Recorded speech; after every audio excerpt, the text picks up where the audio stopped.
Huh? Oh, God. That is not what we're starting with. It's a bad open. Only charm. Okay. It's the ExAnime podcast. Hello. My name is Justus. This is episode 6. Yep. Episode 6. Catching up to Bon Wee. Yeah. So we have my co-host, Matt.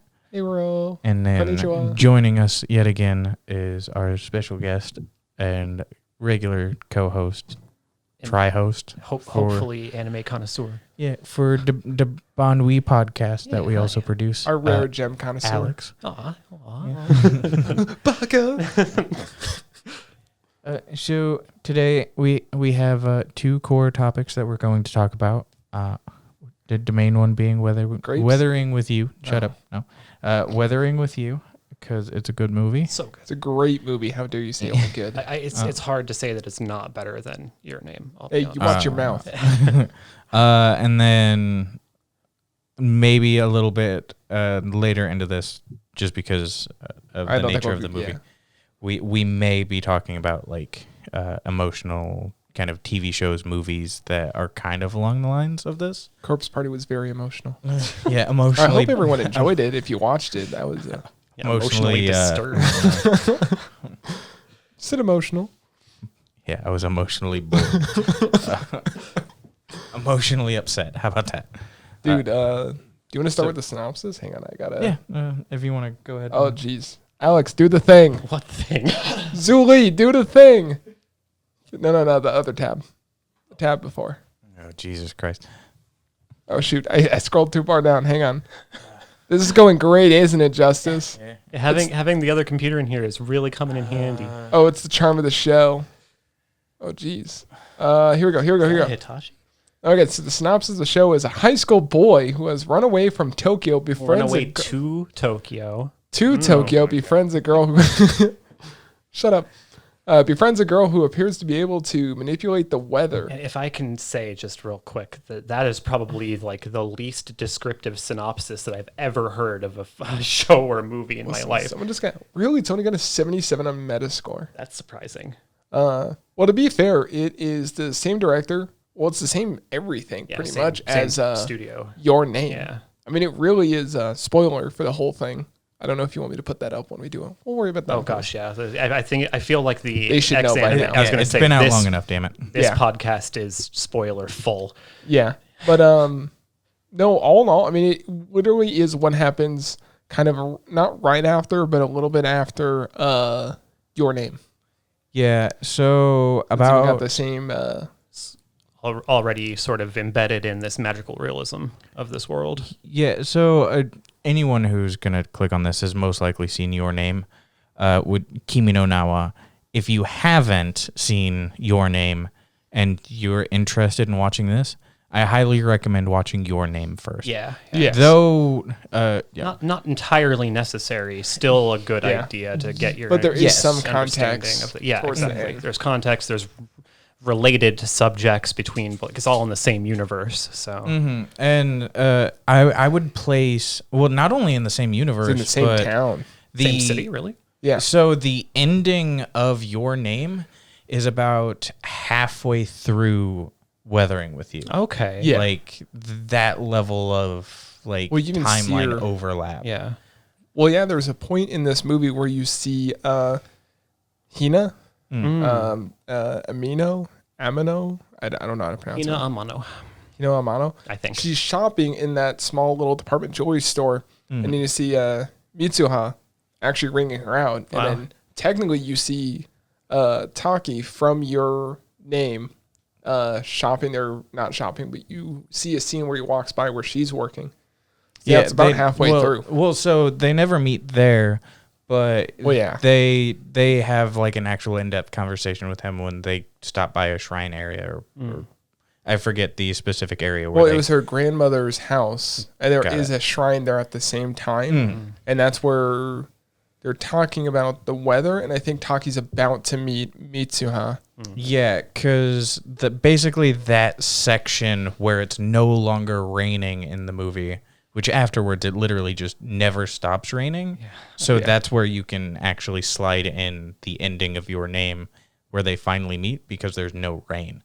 So the moment it starts raining and weathering with you for the final time of the movie, it never stops in that area. So that's why it's like it slots in a really like there is a good spot where you can immediately recognize that it should be about here. Before we go into like more in-depth stuff, what would you give it, Alex, as a rating? If you were to rate it overall, we're talking about weathering, not weathering. Yeah, your name's 10 out of 10. I was gonna say, I honestly, it's like an 8 out of 10. I was gonna say, your name is probably an 8 or a 9 out of 10 for me. This one I would actually put it at a 9 or a 10 out of 10, to be honest with you. And I mean, okay, maybe I have a little bit of a slightly different perspective on it because I went to see it with somebody I'm romantically involved with. It was a very like whole connection thing. So like, I feel really strongly about the movie. You might not if you watch it by yourself or if you don't really have other like linked relations. It's an anime podcast. No one else has anybody else. You're the rare. I'm the only married. You're a shiny weeb. That's what you are. You're a shiny type. I think we call those unicorns. Oh yeah, that's true. I'd give it like I'd probably give it 7.5 out of 10. I've gotten a lot rougher with my reviews. That's like fair. When I was younger, I always gave everything like, 10 out of 10 minus Cowboy Bebop will always be 10 out of 10 no matter what you say. We'll have to. Did you guys already do an episode on that? No. We'll have to do that. We'll maybe in the future we'll do like a old school anime.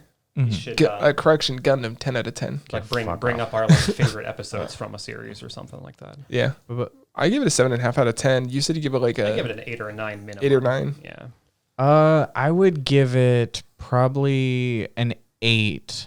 I would give Your Name an 8.5. Just to give it a perspective, but I'm definitely someone that like has always been on the train of like, yeah, Your Name is really good, but none of you fuckers watched A Silent Voice, and it's way better. Fight me. God, A Silent Voice. It's good. You talk about feels. Oh my God, yeah. The music is way better. I think in A Silent Voice, but this movie, I think the music and how it combined, because you're seeing him get better. Like if you watch his old stuff, like. The first thing I saw from him is 5 centimeters per second. I don't remember the director's name. This is Makoto Shinkai. There you go. And his older stuff, I actually really like his old stuff, but it's obviously, you watch a director throughout his career, he's gotten better and better. Obviously, it's his newest thing. I think it's his best thing so far. That's... With the way he combines music and... It's also a difference of like, I've done a lot more with film. Yeah. People can still enjoy it their own way, but I can appreciate like, the lighting's super good. You the understand, music and the pacing. And you understand the different parts that go into it a little bit different. Yeah. I would say one of the things that makes this movie a little bit better than Your Name is the fact that it's slightly more polished, and Your Name has that really good idea and a solid story. But this is a slightly more simplified, less complicated story, though it has its own complications to it compared to, those moments where you're like, all right, who's in whose body, like levels of scenes that occasionally happen, especially there in the beginning where if you don't have 100% attention, you could like be slightly confused on what's happening. If you had to get up in the theater to go to the bathroom or something, you probably a very good chance that if you missed that opening sequence of them actually realizing they've swapped bodies, that you're not going to know what's going on. This is a long movie too, isn't it? This one is long, yeah. Isn't it like 2 hours? Sounds like 2.5. Let me see, because I sorry to put you on the spot. No, but all in all, the thing that makes you mad is you 112 minutes. Oh, okay. So just under 2 hours. Yeah. 50 minutes, 52 minutes. Yeah, and you probably have like 15 minutes of credits. Animated movies will always have like massive credits. Yeah. Unless it's Marvel Endgame which is like a 3.5 hour movie. Yeah. No, but when you look at the characters, we popped them up on our monitor there. The thing that makes me mad is Hodaka and Taki. They have very similar faces. Yeah. I mean, it's just... There's always going to be a little bit of a chance for that in any anime, though. Because aren't these kids... They're both high school, right? Yeah. I think it's... no, he's like... he's just short of going to... high school about to be... Well, no. At that point, they're already adults. Taki and... No, that's from... That picture right there is from Your Name. Yeah, so Taki is already, like, an adult. Because there's that multi-year gap before they meet again in Your Name. No, but right now in that, he's in high school because that's when he's on the train. Remember, then he like throws the little tether thing. I don't think those are. You never see Mitsuha in her school outfit or any time at school in Weathering with You. These are just no. I'm talking about the pictures right now. The pictures like right now, the age. Because I'm saying they look very similar if they're supposed to be the same age. They're not the same age. That's what I'm telling you. No. Like in Weathering with You, they're different ages. I'm talking about the two pictures on screen right now. That's about them at the same age. I still don't think. I think there's a 2-year difference. Is there? Well, 2 years is pretty close. I'm just saying, like, they could have done a better job. Like, what they did for Hina is, like, really good. I like her character design. I just think Daka, I don't really like his character design. Everyone else is, like, done so well and kind of, like, not really the original thing, but they're done pretty well. Hodaka kind of looks like the general like Kirito fashioned character in a lot of ways. I wish it would have put a little more effort. Now the personality they give him is pretty nice. Well, yeah, I mean, and like the way that is his character more than his appearance in the movie. His character is absolutely his actions and what he's going through in the film. Yeah, I know. I'd have to say like even the other characters. Mr. Suga-san, and then, wait, are they married? Wait, I thought his secretary. No, that was niece, remember? Yeah. Oh, okay, sorry. Because there was that entire gag of it's like you're him thinking that it was his mistress. Yeah. Sorry, I completely forgot too, but I like Suga-san's in, technically they're both Suga-san, but it's Kitsuki and then Natsumi. Those are kind of like your secondary characters, because Hodaka moves to the city, and he runs away to the city, and that's when he first meets Hina, because he goes inside like a McDonald's? Yeah, it was or some fast food. McDonald's. Some fast food thing. And she gives him some food for free. Yeah, she like takes pity on this guy who's clearly just trying to make his way in the rain. Yeah, and that's when you meet the guy that hires him, Kitsuki. I'm probably butchering the names. Kisugi Suga. Kitsuki. Kisugi. Yeah. He's in charge of a tabloid. I'm pretty sure it's all online. I don't think it's in paper. I think it's an online tabloid. And then it's all about like mysterious things that are happening, kind of like how would you describe it? Like spiritual or like paranormal kind of tabloid show. And that's the thing that I think going into these films is important to understand too. I think a lot of people ended up not liking these films only from the basis of they weren't expecting the amount of the story that was to be embedded in like those kind of traditional Japanese spiritual cultures. Yeah. Because like the first one, Your Name, is very closely centered around traditional, the very traditional kind of like shrine caretaking, like priestess sort of stuff that you'd see from, I'm sure a lot of people who have seen other common animes like Inuyasha would recognize that kind of garb. And like if you're more experienced in anime watching, you'd understand it better compared to if you're it is absolutely a window into a level of Japanese spirituality that we as Americans don't actually see that often. So it's Buddhism. I'm glad, Shinto Buddhism. Yeah. I'm really glad that it was received as well as it was, considering how much of a focus on that it had. To go back really quick, I did my searching. I have ages for these two individuals. Oh, perfect. Okay. So Taki Tachibana from Your Name. He is the oldest. We have birthdays. Oh, wow. So actual December 1st, 1999. At the beginning of Your Name, he's 14. They're near the mid where he's kind of like a little bit older. He's 17. And at the very end, he's around 22-ish. Then we have our boy over here, Hadoka Mirashima, who is 16. Wait, what's his name? Huh? What's his name? Hadoka Morishima? Hodaka Morishima. Hodaka? I'm trying to think, like, I want to say his name right, because I know people are going to... we're probably all butchering the pronunciation, let's be honest. Based off of my hiragana learning, Hodaka. Madoka?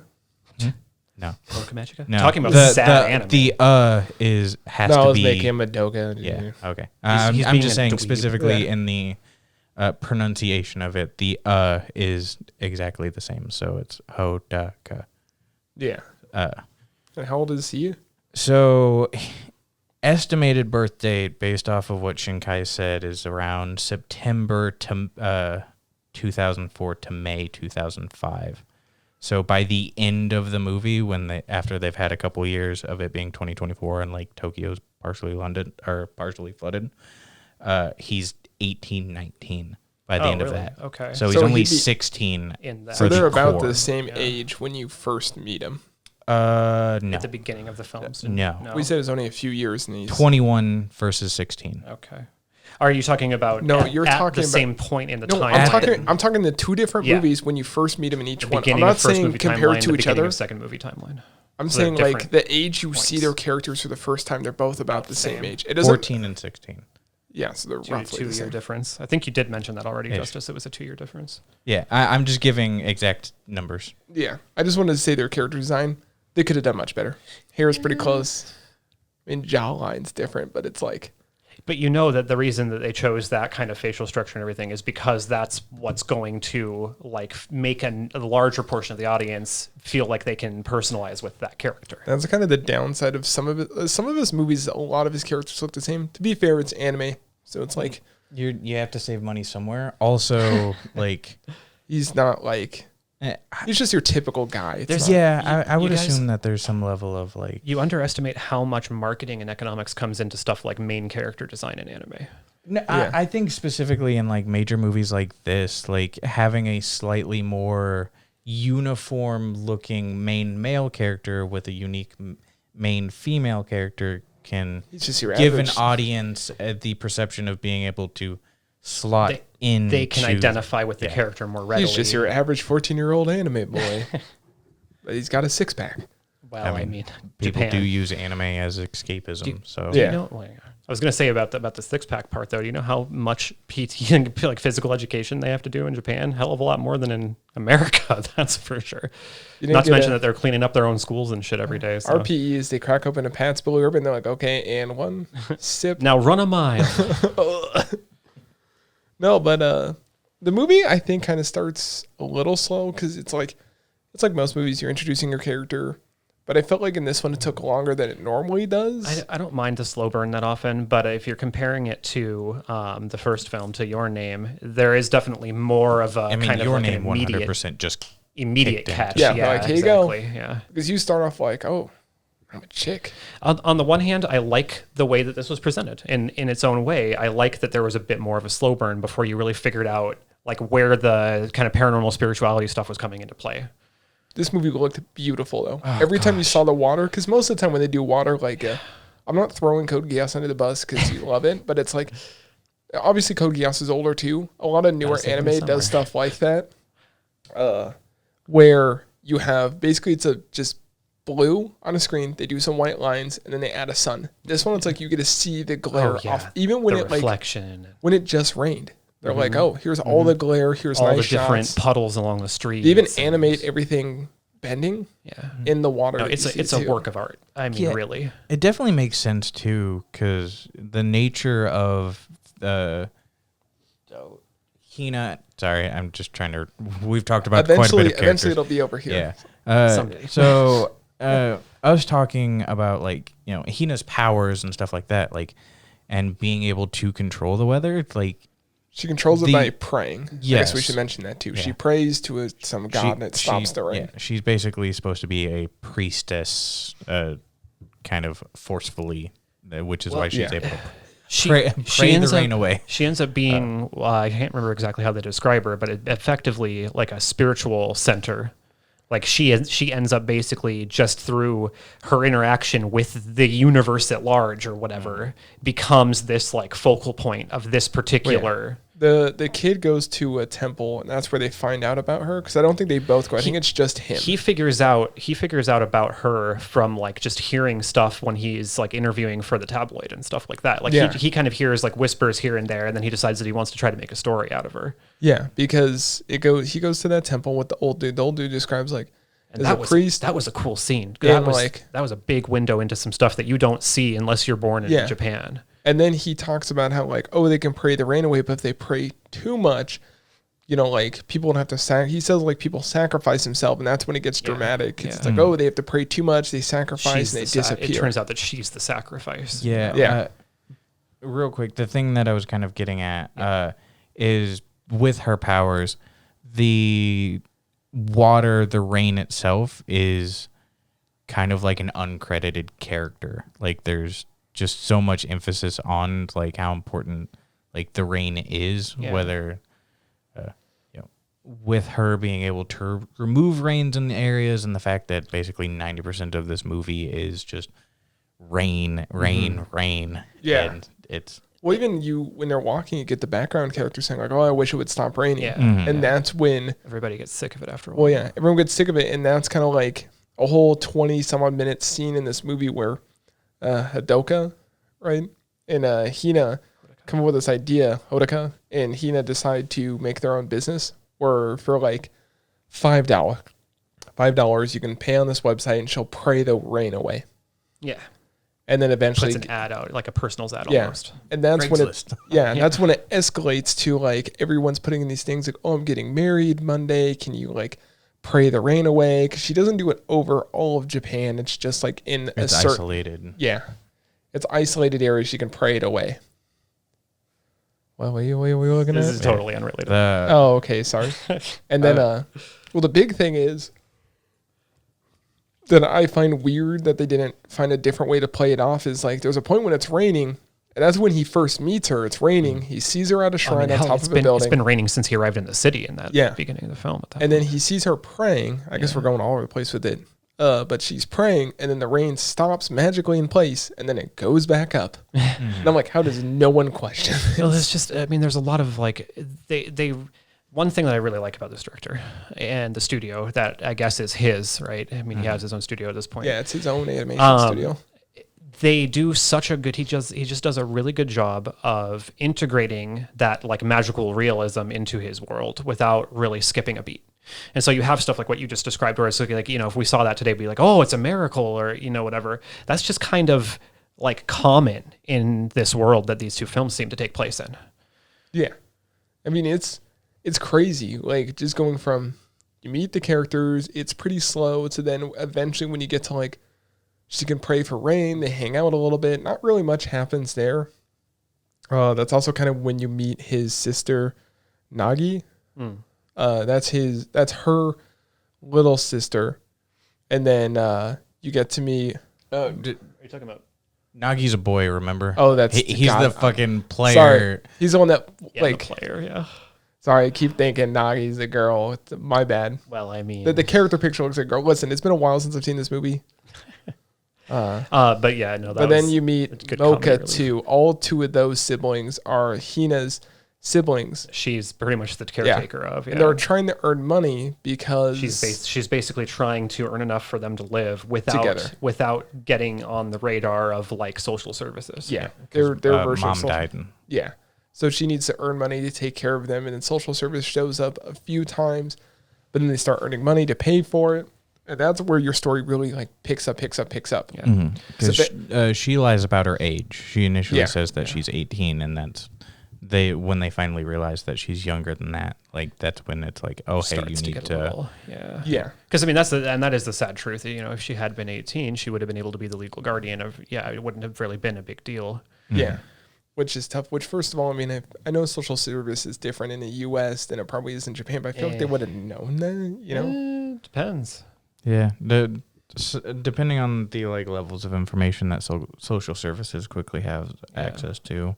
You know, they may especially not for like a city for like fucking Tokyo. Say, with that many people, it's probably not common that they would have actually gotten through like the bureaucratic clerical documents that they would have been able to figure that out with anyway. Because I think the biggest turning point in the movie, y'all might disagree, is when she eventually prays. I can't remember what it's for. She prays for something. I think it's like a wedding day for someone, and then her arm starts to turn transparent, and that's what he already found out. Watery. Disappearing, yeah. Because he found out about the curse before that, if I remember correctly. Yeah. And that happened. They talked about it before he and the girl had met. when he was still talking to that old guy about the painting or the he mural met or her whatever. once at the the temple. It's when they actually like start hanging out and talking. Interactions, yeah. I just think that the entire, because I mean, there's the literal rain, and you have the literal, just having to deal with that effect all the time, and how much that, I don't know about you guys, but like when I was still living in Illinois, there were a couple of years where it was literally just overcast every single day for like 6 months straight.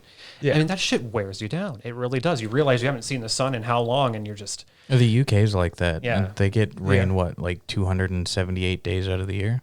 Yeah, they get a lot of... Crazy like that. It has a big effect on people's mental states regardless. But I mean, even aside from that, there's so much like symbolism with that. I mean, we're looking at these two characters, these kids who are in way over their heads, and the city's literally flooding. I mean, there's definitely some very clear symbolism, Because she has to stop doing it because they're afraid she'll disappear, which becomes this whole big thing. I mean, the cool thing in this movie is like the side characters kind of have a part, especially Suga-san, Kietsuku. Sorry, I keep butchering his name. The guy in charge of the guy that's in charge of the tabloid. Yeah, he doesn't really play a father figure, but then Hodaka, what? I'm just gonna say however I want. Hodaka. He kind of starting to look up to him, earning money from him. And that kind of plays into the second half. Like the first half, he's just kind of there. Yeah, right. They're just background characters while he's doing what he needs to do to be able to stay in the city, basically. Yeah. Well, I guess even the bigger... I'm not sure if there's anything you wanted to add, Justin, but I guess the other bigger turning point of the show is when there's those two gang guys getting... It wasn't a gang getting in a fight, but like the gangster throws a gun in the trash to Mackie. The reason that the police even get involved in any of these kids' lives pretty much. Yeah, is because they think he has...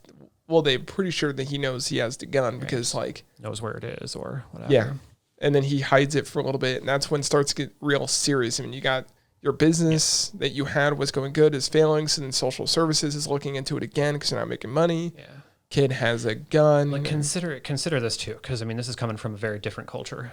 Like in America, we're pretty used to guns. We're especially in this group here. What do you mean? There's no guns nearby. Routinely practice with them, and they're pretty common for us. And for the most part, we all understand, gun safety, et cetera, et cetera.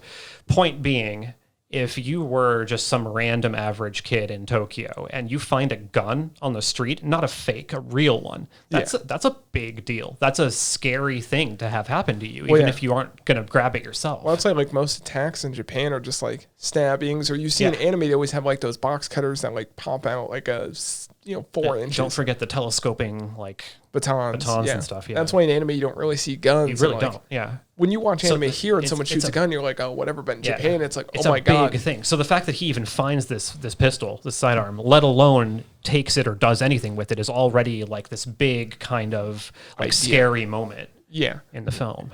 One of the things that I was going to add is Kizuki, the publishing company owner.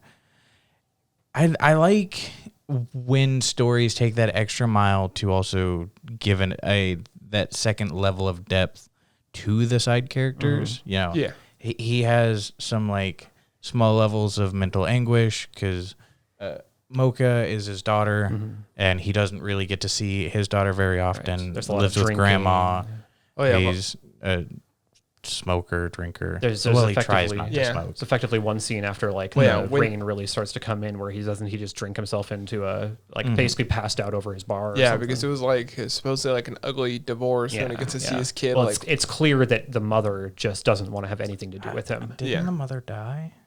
Not his, I don't think. No, I think the mother did hide, and then like the grandma of the kid took the kid. Yeah, that's became right. The guardian, so he just didn't get guardianship. Wait, no, maybe the mother left. I don't know. There's something about it where the grandma takes care. It's very clear that the current guardian does not want the father involved with this kid. I'm looking up his background. Yeah, but I mean that's pretty much the entire first half. Like there's so much that happens in the first half that's like it starts slow, picks up really fast. Then starts to calm down. That's why I like that kind of slow burn where you do get into the meat of the story pretty quickly, but there's still that kind of like sort of early, like introducing all the characters, you know, letting you kind of get accustomed to the setting of the. I feel like that does a better job, because then once you're already kind of settled in, you've gotten through that first bit of slow burn, and things really start to happen, you're ready for it. You know, like you want more of that. Okay, so I have it. His wife, they gave birth to their daughter in 2016. Man, they've got really specific dates. A few years before 2021, where this takes place, around 2019-ish, his wife passed away in an accident, and her mother took. So that's so the guardian is the grandmother on the mom's side. Okay, and wants this kid to have it. Wants the main character, not the main character. She wants the that character kid to not have anything to do with it. Yeah, she wants the kid to grow up in like a luxurious, and not deal with the kind of lowbrow mentality of the father. And I do kind of bring it up just because it is a fairly like deep storyline that affects, and I like stories like that. Yeah, where all the characters, side or not, feel like they are real and they have. This They're not there of just to push the you end up caring about this guy. He doesn't have anything to really do with the story until like there's like the one point where he's employing the kid, and then later on there's obviously the parts he's interacting with the kid there. But other than that, he's not really super important. But we still have all of this backstory with him. Well, they build up these interactions with the kid and the dad because later on in the movie it plays an important role of like he has to make the decision that like I'll never see my daughter again, but this kid wants what I wanted, like to fall in love with someone, start something, to have a life, and because that's when we get. I mean, there's really nothing. He is 45, by the way. Okay, that man. 45. He's looking pretty good for 45. Yeah, no kidding. They're animating him like he's 30. Hope I look like that when I'm 45. Shit. Nah, you're gonna look like Mitsuha.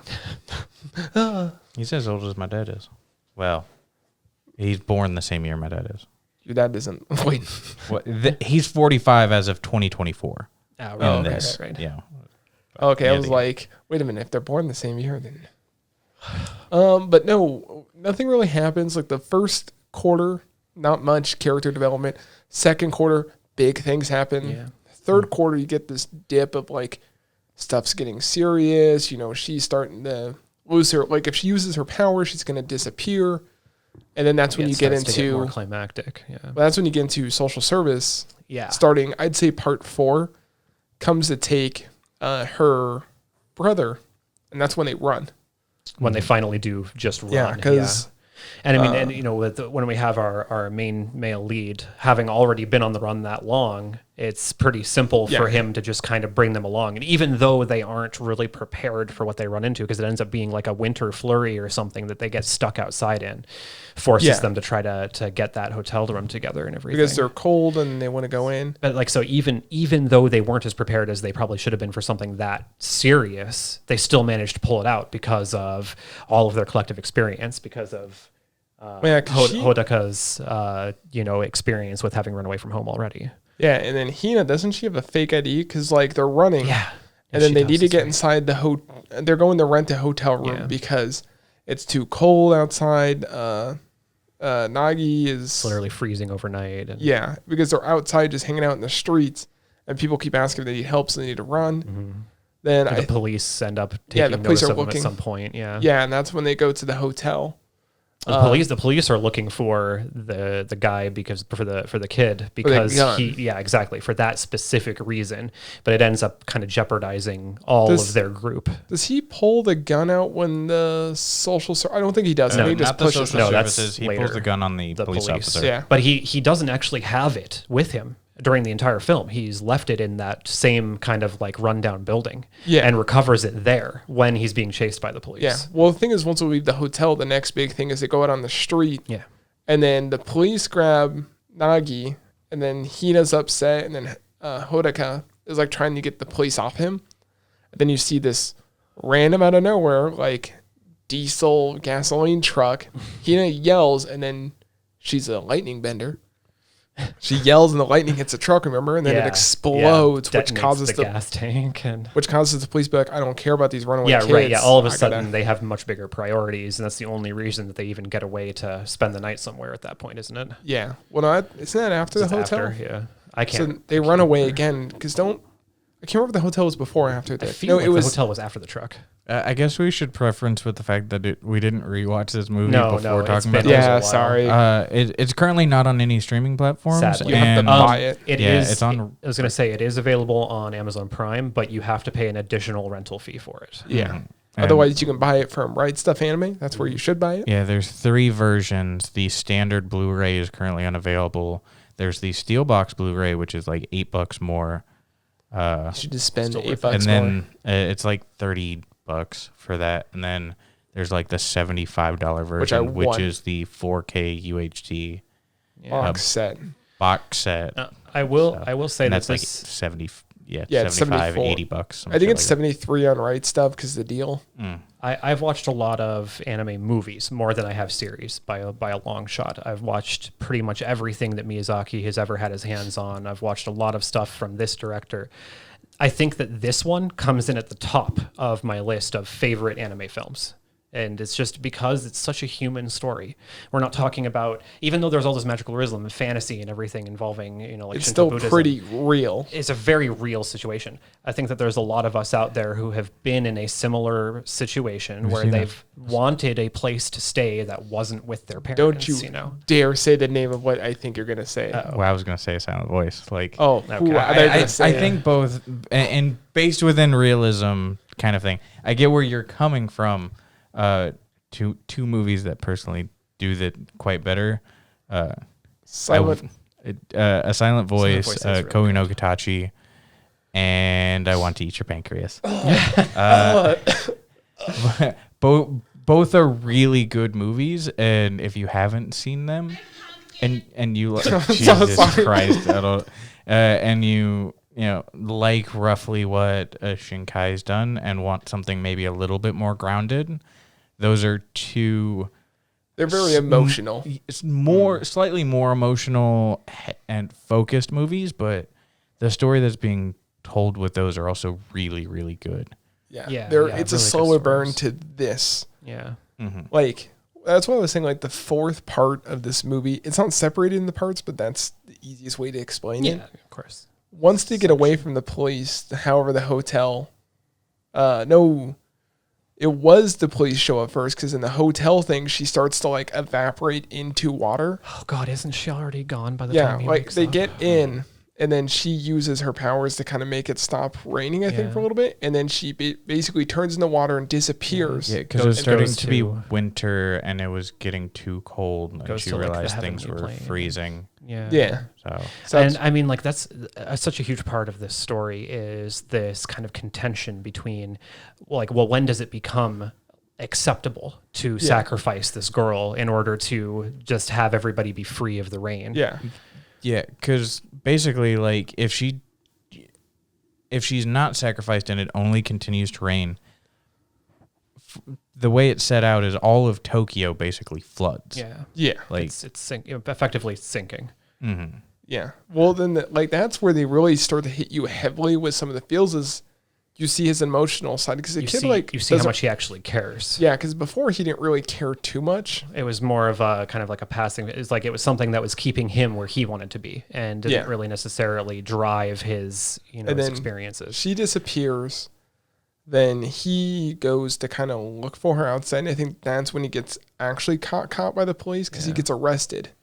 Then that's where Kitsuki comes back into play, because he goes to bail him out, but the kid escapes. Helping, Which is weird. It's like they show how the way he escaped. I mean, on the one hand, I could see if you weren't expecting something like that to happen, I could see it. But on the other hand, the thing is, like, they get to this scene where he's still emotional, like he can't find her. He's going back to the shrine to find her, and everything's flooded. It's just flooding all over the place. Like most of the major like highways and stuff are flooded under the underpasses, and because he tried to save Nagi, the police took Nagi, then took him.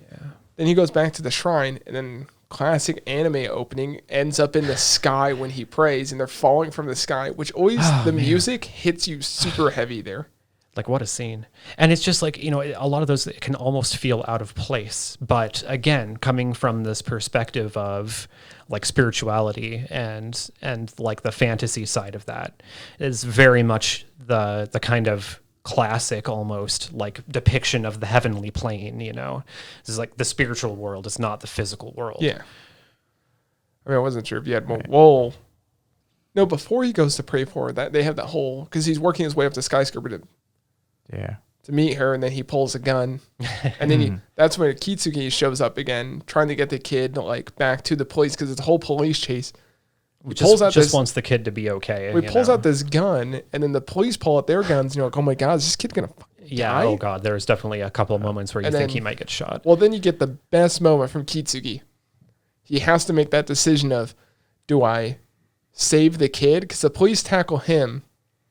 Kitsugi decides, I'm going to help this kid find this girl. He actually believes him because he thought he was crazy when he said the story if she just disappeared. He realizes, how much this kid is invested in what he's been trying to explain to him. Kitsugi, like a fucking boss, punches the police and tackles them. Kid gets away, almost dies doing it because it's a rusted out. It's insane that neither of them, by the end of the movie, actually spend any time in jail. Kitsugi's on parole, I think, is the whole... I think, maybe. But Hodaka's on juvenile parole for the rest of his high school career, and then once he's done, they said well, then they're like, oh, after that, it's off your record. It's like, what? Well, I mean, no, that's... You shot a gun in the direction of a police officer. Did he actually shoot it? Yeah, he shot it because they ran up. Because there was the warning shot. Yeah, that's right. Yeah, into the ceiling. Yeah, just so that they actually fucking take him seriously. I don't know. I feel like this really speaks to a lot of experiences that even American kids have had at least once. No. Let's hear me out. I think that there are a lot of people in this country and around the world who have wanted a place to go, who have wanted to be able to escape from their quote unquote real lives, their families, what have you. Marine Corps, buddy. Oh, God. But it's true though. I mean, look, if I want that escape, I've got a rope. What? I just got Kurt Cobain. But it's a relatable story, even through all of the Shinto Buddhism and the spiritual plane and the magical real. There's still. I was thinking of a silent voice. There's still a lot. There's still a lot that people can relate to. No, but all in all, I mean, the movie ends happily. Yeah, happy enough. Happy enough. Yeah, I mean, he ends up Tokyo floods. Tokyo floods. Well, that's one of my favorite things about the film is the way that it ends. Is the fact that these kids have basically been, you know what, fuck the world. We need to do what's good for us, and that's what they do. Well, I guess another part, really quick. I know we haven't been letting you talk much. No, it's fine. You guys have gotten way more information than I do. I was gonna say I forgot to mention once he look up guy. He spends his whole high school career because I think he has to move where he's at. And he has to go back home. He has to go back home. He's on parole for a couple years. He lives on an island, by the way. Yeah. Just if I'm not mistaken, doesn't he? He comes back. I think that the schooling that he's mandated to do at that point is actually like college preparatory, like university preparatory. Yeah. Well, it not matter too much. It doesn't matter too much. But he comes back to search for her. Mm-hmm. Because he heard a rumor about this girl that prays and the rain goes away. Because they fall from the sky and then she disappears. He wakes up laying on top of the building. That's when he gets arrested. Goes through school, comes back, is walking up to get a view of Tokyo. Yeah.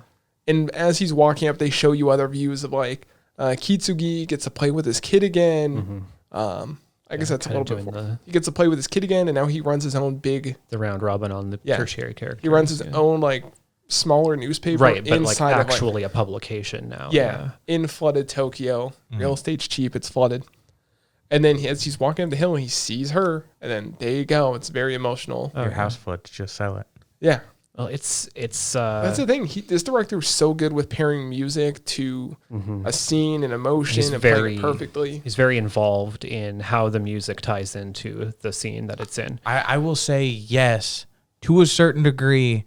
At some point, there's one section where it's like, all right, Shinkai, this isn't just a Road Wimps fucking music video. Dude, that's what it is. It is a Radwimp circle jerk. Yeah. Well, he's used it for what, 3 movies now? Is who he's Yeah, used something like that. And there were 3 full songs that they had in. Well, when they're falling from the sky, that's a full song. It's like a 3-minute fall, which I did the math. Yeah, I think it was the chase where it was like, all right, come on now, like you don't need like a full song for a goddamn chase scene. Yeah, like let it be, because they even do that thing where they like cut in the middle of it and then there's a bunch of dialogue and then it goes back to the song and you're like, all right, come on. Like, yeah, that's exactly what it is. It's a giant music video. That was one of the reviews I saw when I was on my anime list. It's like, yeah, if you like Radweb's music video. Yeah, which, I mean, is fine to a certain degree. I just feel like maybe to a certain degree, one of the main reasons why I don't think it's like as high on my list is because they interjected too much like music instead of a score. Balance. Yeah, like, I know the scene you're talking about. I don't think if he messed up that scene, then it would have been a lot better. But it definitely does take you out of that.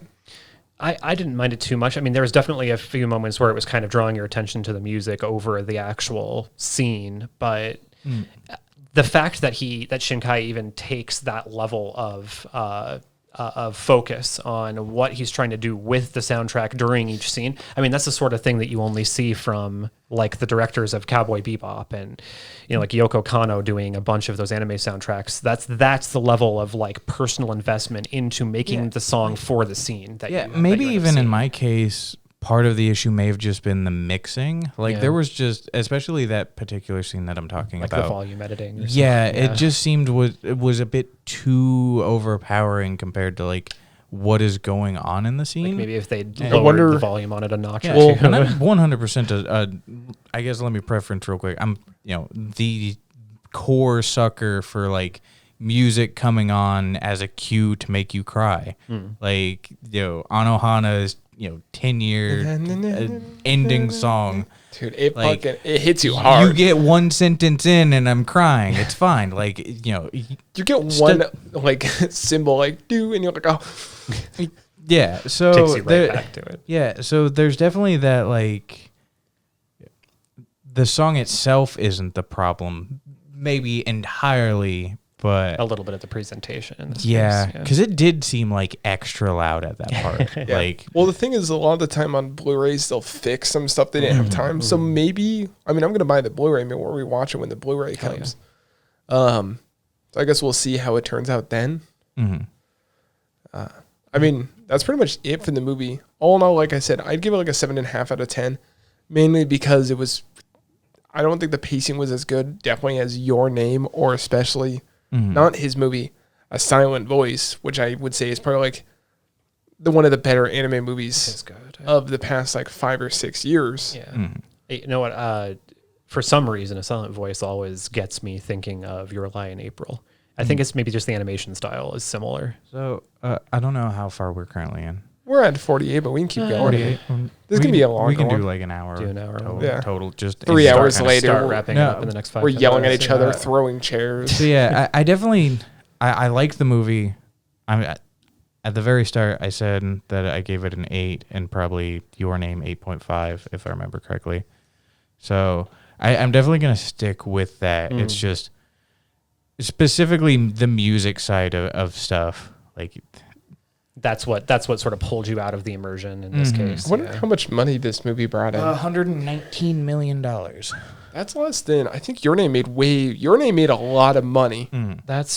I think that Your Name had. Well, remember this came to theaters like right on the front of everything being shut down. Or sorry, 191 or 93.1.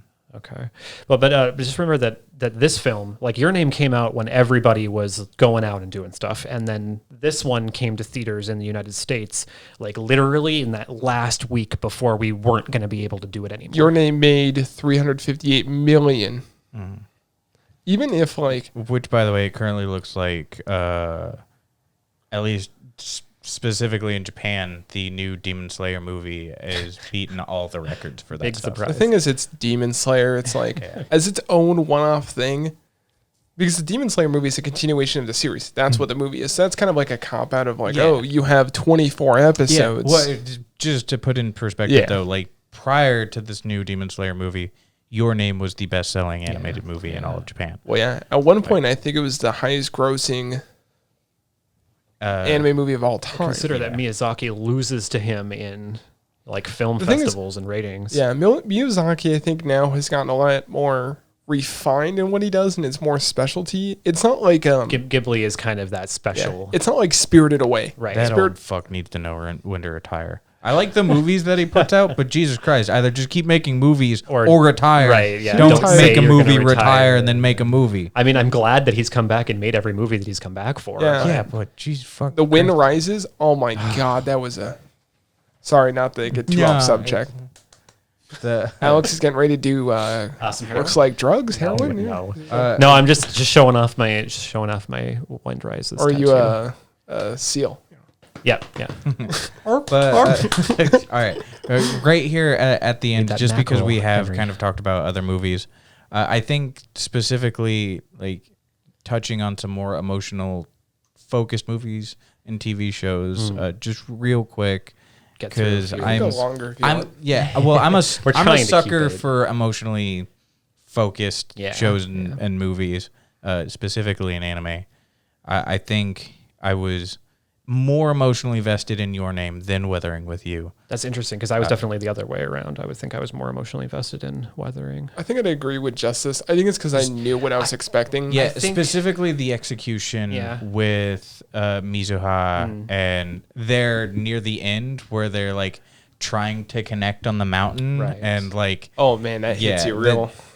that's way more impactful. And when this thing that has been so consistent for them in the whole the thing show is suddenly not there anymore. The thing is with Your Name, she shows up, she disappears. Yeah. Compared to in Weathering with You, you kind of know she's going to disappear. Right? Yeah, they do. They definitely foreshadow that quite a lot because they hit you in Your Name of she's dead. But I mean, they still could have gone the other way. In Weathering, as far as deciding that that's not what they were going to do, that they could have said fuck you to the world in the first place, but they don't. Yeah. I do think maybe even one of the more impactful things is at that point, that's the first time they ever meet in person at that point in the film. And like you're 3/4 of the way through the film where these two characters who were so intertwined in each other's lives have actually like been face to face. So having that level of connection. Adding that level of importance to it may deepen the emotional kind of aspect for that. I guess to be fair, they technically did meet before that, but he had no idea who she was. True. It was a small encounter compared to like... Who are you? Oh, never mind. Yeah. What's your name? And then you're like, the name of the song. But other shows and movies, specifically for me, I don't know about you guys. I know I've seen I Want to Eat Your Pancreas. We kind of touched on it. I know Matt has a strong emotional reaction to it. I definitely haven't, but listen, also man, you guys have explained a fair bit. They take your heart and they throw it in like a WWE double SmackDown ring, and then they drive a car over it, and then they set it on fire. Yeah, so I Want to Eat Your Pancreas, which has a silly title, but it 100% makes sense in the context of the film. I mean, what are you going to do? Yeah, but like at the very beginning, they set an expectation, kind of like a little bit with Weathering with You about the fact that she's going to disappear. It's not a spoiler. It's literally the opening scene. The main girl, it is established that she is going to die. Yeah. Well, that's. I mean, at that point, we're talking like Your Lie in April and like stuff where it's stated that is going to happen without directly stating the reason. Mm-hmm. So, I mean, the core reason is her pancreas is actually failing. Yeah. In that specific case, which is kind of part of the title. Detail. Yeah. In case you don't know, pancreas is very important. Yeah. What? So I gave mine away. That movie, I give a 9. A Silent Voice is another one that's like I'm much more emotionally attached.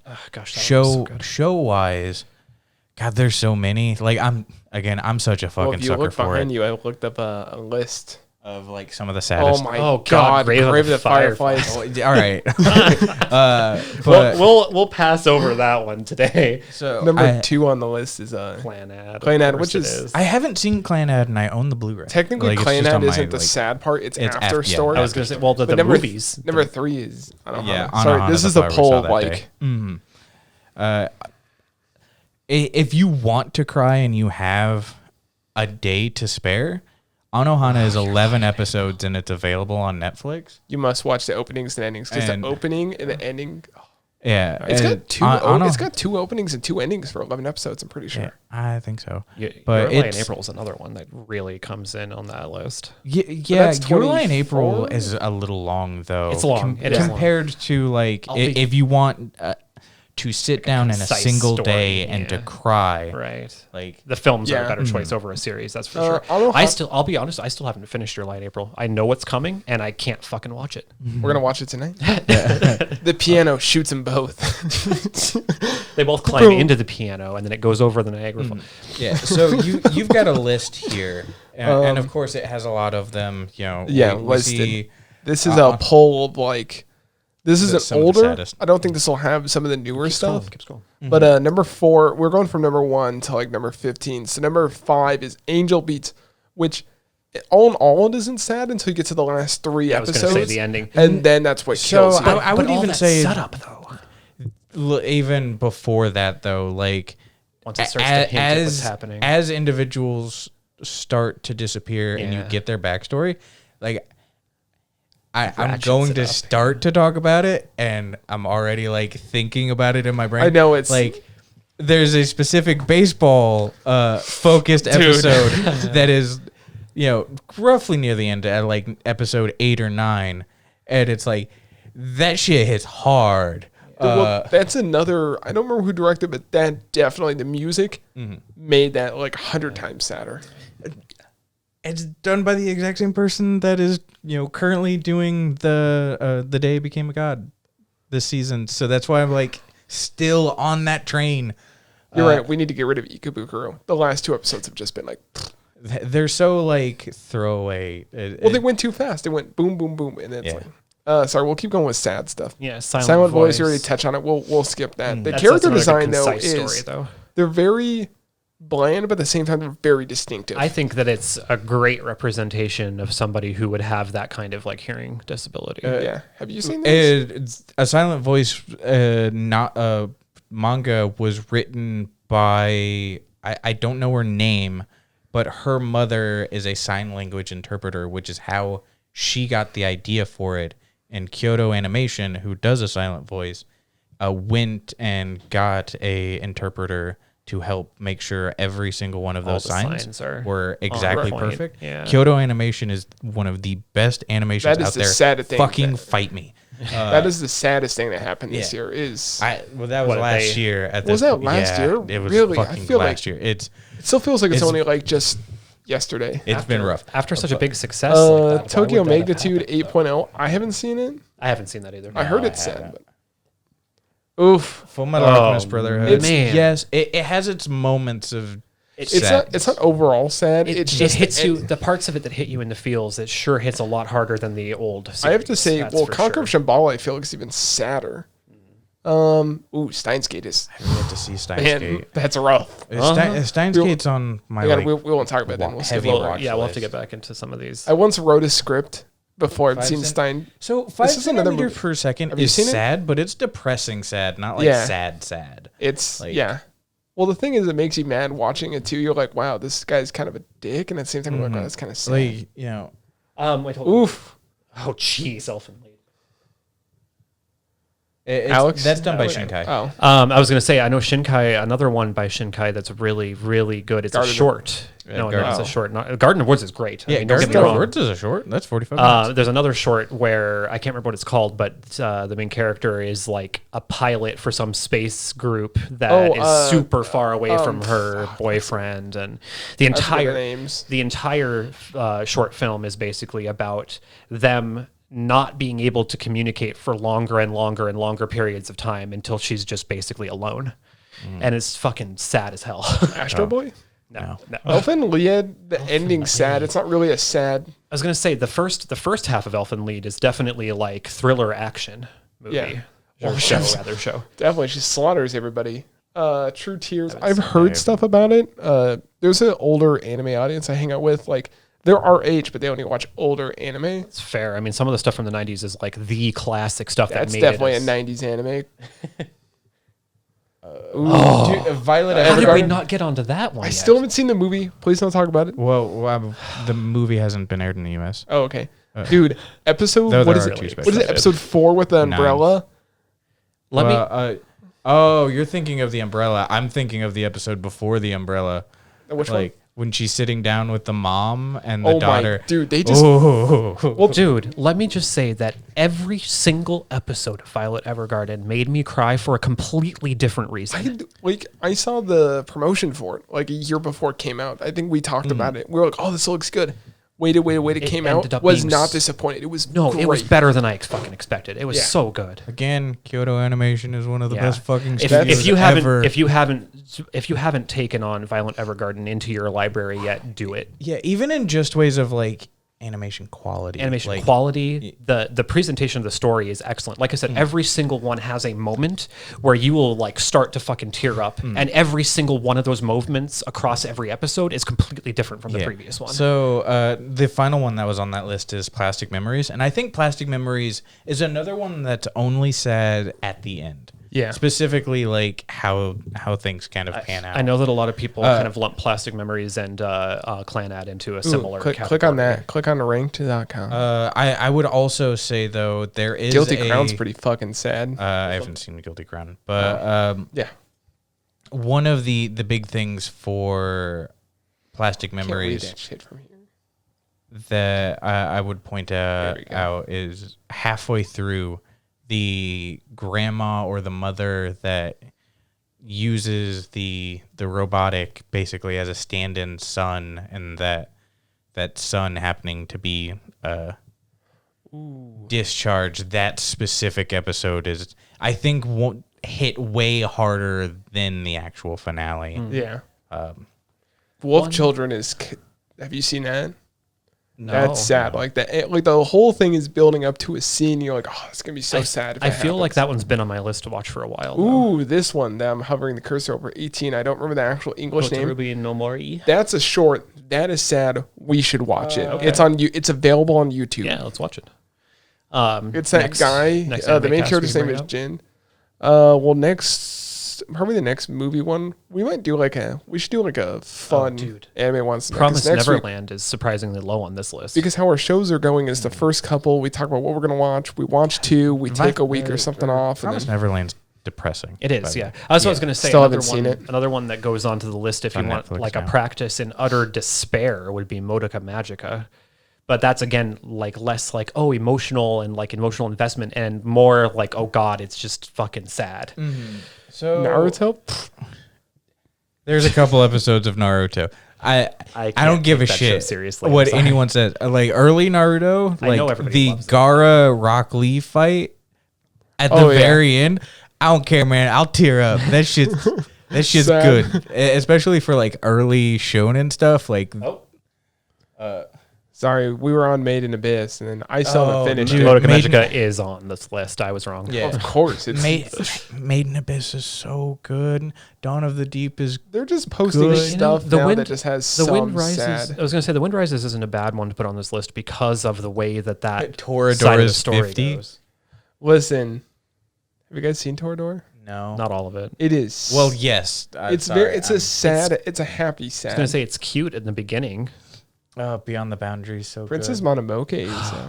There's a lot Dude, of emotional investment in that. If you're one. okay with me linking it, there's this guy that breaks down like certain movies. It's just not anime. It's every movie, and he breaks down Princess Mononoke and what it actually means and what it stands for. Because people don't think about what it actually stands for.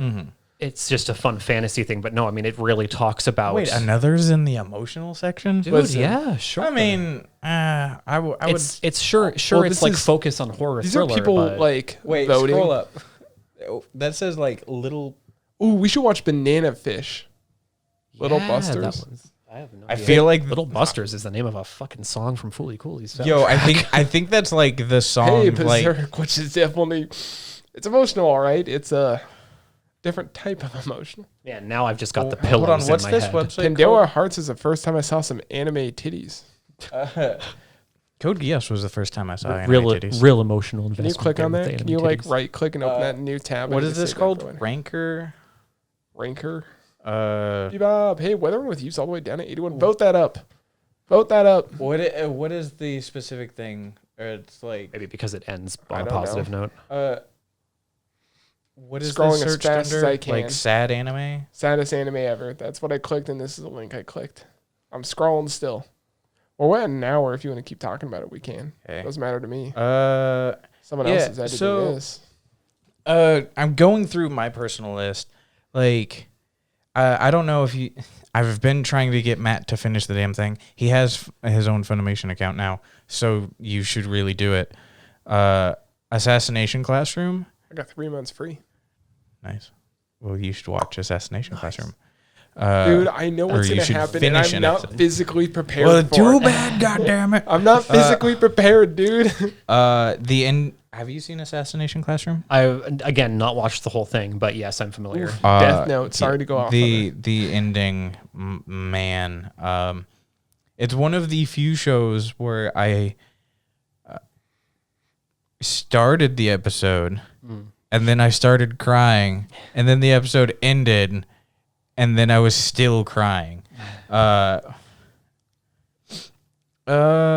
Yeah. There are a couple points for a lot of shows that have either like made me cry or like fairly emotional. Yeah. Just because I'm a fucking sucker for Can it. I know- Erased. Oh, yeah, The that- breakfast scene, kind of. As much as people give Erased ending like a hard time, Well, dude, watch the all the live way up action until the instead. ending, like it's so fucking good. Dude, I will say the live action is worth watching. If you want Erased with a different ending that's more fulfilling to I the story. don't want to relive that breakfast scene in live action. I feel like that would even be slightly worse if it was like IRL children crying because they actually had a real It'd breakfast. be cool watching a live action movie. Here, Alex, I need you to hang on. We're not gonna watch some Blood siege live is it? action fucking Attack on Titan or anything like that. Oh God. Can you click on that first link? Oh God. jeez. You ever seen the trailer for this, Alex? No. Open it up, full screen that bitch. All right. Hey, we're still in the middle of a podcast. Hey, You can watch it afterwards. God damn it. Imagine The first word in this title is hentai. It means pervert. It's Yeah. look, it's pervert of justice. That's what it means. Hentai common. Hentai is justice. God damn Oh it. my. It is. This is one of my. Someone knows an anime club at my. Iowa State. Jesus Christ. All right. Well, this I'm not watching that. this trailer is worth watching on its own. Imagine if Spider-Man got his powers if you put panties over his face. And wear basically just a jock We strap. saw this in anime club in college. Oh wow. Hey guys, Nevada went up to 84% reporting. Hey, this is an anime podcast. Yeah, I'm Just sorry, I'm sorry. in the medical is. Is there anything else? Get our was it Dude, Ireland? there's Or such Irish a audience? handful. Oh, there's too many animes to ever name. I mean, come on. Yeah, well, specifically like Gotta catch them all. emotionally. Anime. Hey, that scene in the first Pokemon movie Oh with my Pikachu, God. all right? Come on. No, you're talking about Pokemon 2000 Yeah. when he's fighting Mewtwo. I'm talking about Butterfree. Oh, jeez. That was emotional as a kid. You're going to make me cry. Pokemon does Pokemon Pokemon is 2000 emotional. have no? That's Mewtwo, isn't it? No, Pokemon Pokemon 2000 is Lugia, Zapdos, Moltres, and Articuno. Is it? Yeah, Oh. that's my favorite Pokemon movie. Fuck you, fight. Is that the one? Is that the one with the end credits are like just a bunch of like kind of loosely animated like Which one scenes of was them the camping Mewtwo or one? whatever? No, Pokemon 2000 is that I think it one. was just the Pokemon movie. Yeah. I think that was the one I was talking Yeah, about. Pokemon 2000, which also did make me a little emotional. Dude, fucking Lugia's song is so good. I just every so often I'm like, I'm in a mood. I'm gonna listen to fucking Lugia's song. Another emotional show, Rascal Does Not Dream of Bunny Girl Senpai is both hilarious and get you in the feels. The movie as well, which is Rascal Does Not Dream of a Dreaming Girl. Both titles sound ridiculous. It is top notch. Very, very highly recommended. I don't know how to close all this. I don't know. Should we end it here? Yeah, dude. There's so many. Let me just come back. I know I've been talking about it all podcast. Let me just come back to Modica Magica, because that is a story that is so sad that you don't even know how sad it is when it's halfway through the story. Like there's a bunch of, all right, again, I mean, I'm sure you guys already are going to put this all over the thing, but spoilers in this cast. But I mean, like, there is so much like time travel regarding trying to save people that are like doomed by fate, pretty much. It is a heart wrencher. If you haven't seen Modica Magica, honestly, watch whatever you can find of it. If it's the series, watch it. If it's the set of movies, watch it. They both cover pretty much the same stuff, but because of the time travel stuff that goes on, they lead into one another without being the same exact story. I think it means Steins Gate. Yo, I'm gonna end on also being emotional, and if the third and final season is any better, it's gonna be one of the few extra ones that will end on a 10 for me. Fucking Fruits Basket, the remake. It's emotional, super emotional. It's well done, well voice acted. The animation quality is slightly above par, but every fucking opening and ending is so goddamn good. Yeah. And yeah, there's just 100% been some scenes where you're sitting there and it's like, it shouldn't be this depressing. Just watching Henry type in best anime of all time. Yeah, you better believe that Cowboy Bebop's on the top of that list. So, yeah, I think we should end on Fruits Basket. And I'm just trying to figure out what the top anime of all time is. Well, there's so many popular animes where, like, even if it's just one or two episodes, you know, there'll still be that big emotional tie-in at some point. And I guess to end, I just noticed what the top anime is. Domestic Girlfriend is the most emotional thing in my heart because it made me a degenerate. Thank you. This has been the Cross ExAnime podcast. Bye.